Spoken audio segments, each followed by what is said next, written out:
Beginnings. Richard Adeyemi and Femi Okonjo met at the University of Lagos, two ambitious young men determined to escape the suffocating grip of poverty. Richard, the son of a struggling trader, had a sharp mind for business and a work ethic that set him apart. Femi, on the other hand, was charismatic and persuasive, a man who could talk his way into or out of anything. They bonded over shared dreams, hustling together in school, reselling imported electronics, setting up a small transport business, even dabbling in cryptocurrency before it became mainstream. By the time they graduated, they had a solid partnership, a brotherhood built on trust. After years of struggling, their breakthrough came when they secured a government contract to supply construction materials. Richard handled the logistics and operations with ruthless efficiency, ensuring deadlines were met and quality was impeccable. Femi used his charm to grease the right palms and build powerful connections. Together, they built Goldcrest Holdings, a multi-million-dollar empire dealing in real estate, oil, and importation. For 15 years, they were unstoppable. Cracks in the foundation. Success brings power, but it also breeds greed. Femi had always loved the finer things: luxury cars, designer suits, extravagant parties. But as their company grew, so did his hunger for more. Unlike Richard, who reinvested profits into their business, Femi began siphoning money, small amounts at first, barely noticeable. He created fake companies, funneled funds through shell accounts, and made shady side deals with competitors. Richard was too focused on expansion to notice. The first real fracture came when Richard married Kemi. She was everything he had ever wanted: beautiful, intelligent, and loyal. But Femi saw something else in her, a challenge. At first, it was subtle. He charmed her at company events, whispered compliments when Richard wasn't listening. He studied her, learning her frustrations, how Richard was always working, how he put the company above all else. Femi knew when to strike. One evening, Richard had to leave suddenly for an urgent business trip.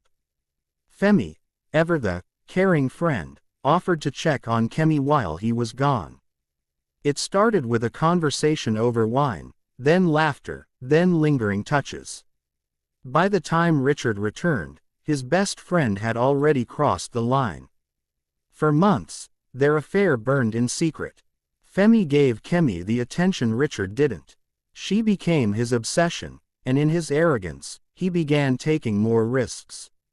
He started stealing larger amounts from Goldcrest, funneling millions to accounts overseas. He even began planting the seeds to push Richard out of the company altogether. But Richard wasn't a fool. A tip from a trusted accountant led him to uncover discrepancies. He quietly hired a private investigator, and what he found shattered him: bank statements, hidden properties, and surveillance footage of Femi. In time in his life, Richard felt something deeper than rage: cold clarity. Femi had betrayed him. Kemi had betrayed him. And in his world, betrayal had consequences. On the night of the company's anniversary celebration, Richard made his move. He hosted an extravagant party at his penthouse, inviting Lagos's elite: politicians, business moguls, and media figures. Femi arrived with his usual arrogance, unaware that Richard already knew everything. The drinks flowed. The laughter echoed. Then came the toast. Richard lifted his glass. "To loyalty," he said, his eyes locked onto Femi's. Femi smirked, raising his own glass. He took a sip, and within moments, his throat tightened. His vision blurred. He gasped, clutching at his chest. The poison worked fast. The room fell into stunned silence as Femi collapsed. Guests screamed, but Richard simply watched, swirling his wine. As the sirens wailed in the distance, he leaned close to Femi's lifeless body and whispered, "Loyalty, my friend, is everything."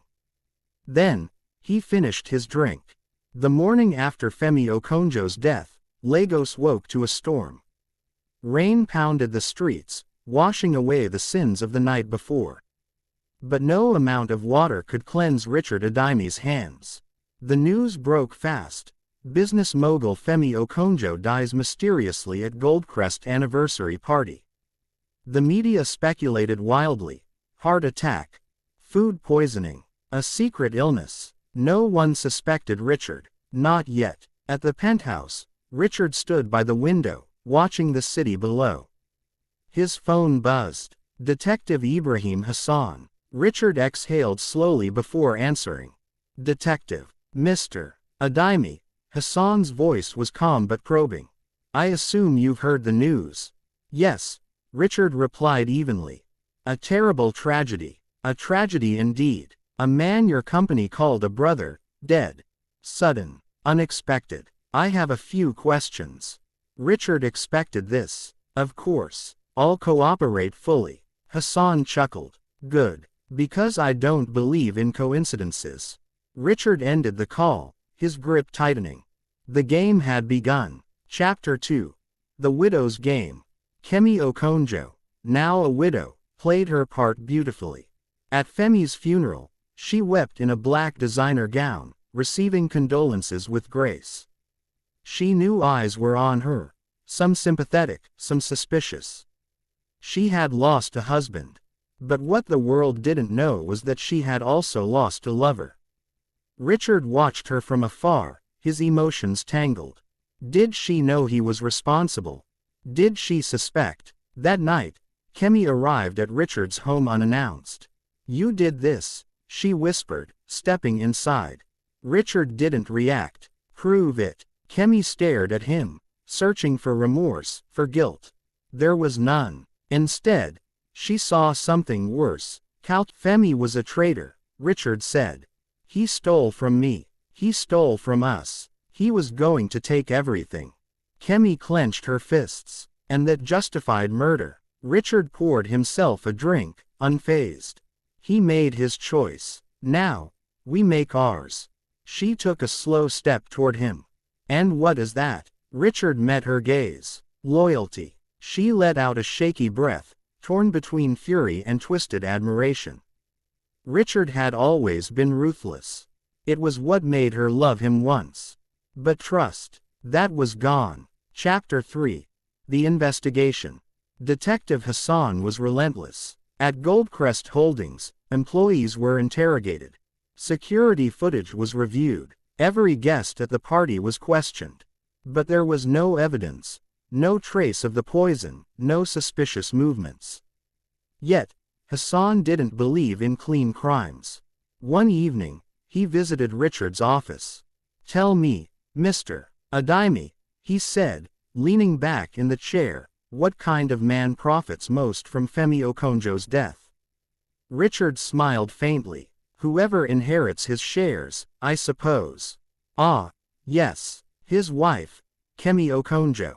Richard's grip on his pen tightened. Hassan continued, watching him carefully. She inherits his wealth, his businesses, his secrets. And if someone wanted to get rid of Femi, she's the one who stands to gain the most, isn't she? Richard gave a slow nod. Interesting theory, detective. Hassan grinned. I like interesting things. Chapter 4. The Blackmail. Days later, a package arrived at Richard's home. No return address. Inside was a single photograph, a grainy image of Richard slipping a vial into his pocket the night of the party. A message was scrawled across it. You killed him. Now, it's your turn to pay. Richard clenched his jaw. Someone knew. Someone had seen. Then his phone rang. A disguised voice rasped through the line. You have 48 hours to transfer $5 million. Or this goes public. Richard's blood ran cold. He wasn't afraid of many things, but blackmail. That was a loose end he couldn't afford. Chapter 5. The Last Move. Richard traced the call to a former Goldcrest employee, Daniel Edom, a security officer who had been fired months ago. By midnight, Daniel was found in his apartment, dead, an apparent robbery gone wrong. The blackmail stopped. The evidence disappeared. But Richard knew it wasn't over.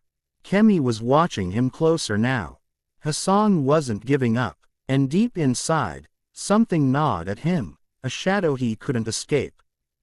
Femi was dead, but betrayal never dies, and the next night, Richard Adimi had built his empire with precision, but he had underestimated one thing: the past never stays buried. 3 weeks after Daniel Edam's death, Richard received an anonymous email. An old video attachment. He clicked it. The grainy footage showed Femi Okonjo in his office, arguing with someone. Richard leaned forward. The other person's face was obscured, but their voice was clear. "You've stolen too much, Femi. Richard is going to find out." Femi slammed his fist on the desk. "Richard doesn't know anything, and if he does, I'll handle it." "Handle it?" The voice scoffed. "Like you handled the offshore accounts. Like you handled Kemi." Richard's blood ran cold. Femi had known his betrayal would come to light. And someone else knew about it. Below the video was a single line: "Femi had enemies. More than you think. Whoever had sent this wasn't just a threat. They were a player in the game." Kemi had never been a woman content with waiting. She had loved Richard once, but now she only saw him as the man who destroyed everything. And so, she made her move. Late one evening, she visited Detective Hassan. "You're looking in the wrong place," she whispered. Hassan raised an eyebrow. "Is that so?" Richard didn't just kill Femi. Kemi leaned in, voice dripping with venom. "He killed the man who could prove it." Hassan stiffened. "Daniel Edam." Kemi smiled. "Richard's hands aren't just stained with Femi's blood. And you know it." Hassan studied her. "If you had proof, you wouldn't be here." Kemi sighed, swirling the wine in her glass. "Not yet, but soon." She stood. "When I have it, detective, we'll bring him down together." Hassan watched her leave, his gut twisting. Kemi wasn't just grieving. She was hunting. Richard knew he was being cornered. If Kemi was working with Hassan, he had to strike first. His only way out: an old enemy. At midnight, he sat in a dimly lit club, waiting. The man who finally arrived was Tunda Bakare, a powerful underworld fixer. Tunda smirked, sliding into the booth. "It's been a long time, Richard." "Not long enough," Richard muttered. Tunda chuckled. "You wouldn't have called me unless it was life or death. So, who needs to disappear?" Richard hesitated. He had spent years avoiding men like Tunda, refusing to sink to their level. But now, survival came first. He slid a file across the table. 2 names. Kemi Okonjo. Detective Hassan. Tunda's smile widened. "Ah, cleaning house." Richard didn't answer. Tunda nodded. "Consider it done." But Richard had underestimated Kemi. That night, she left her home with an envelope containing the one thing that could destroy Richard completely: a copy of the poison purchase receipt. But as she stepped onto the street, a black SUV swerved toward her. She barely had time to react before 2 masked men grabbed her, shoving her inside. Kemi fought, but it was useless. The last thing she saw, before a bag was pulled over her head, Richard waited for confirmation that Kemi was dead. Instead, he got a phone call. A distorted voice spoke. "You tried to kill the wrong woman, Adimi." Then the line went dead. Richard's pulse pounded. He had enemies in the shadows, ones he didn't even know. And now, they were coming.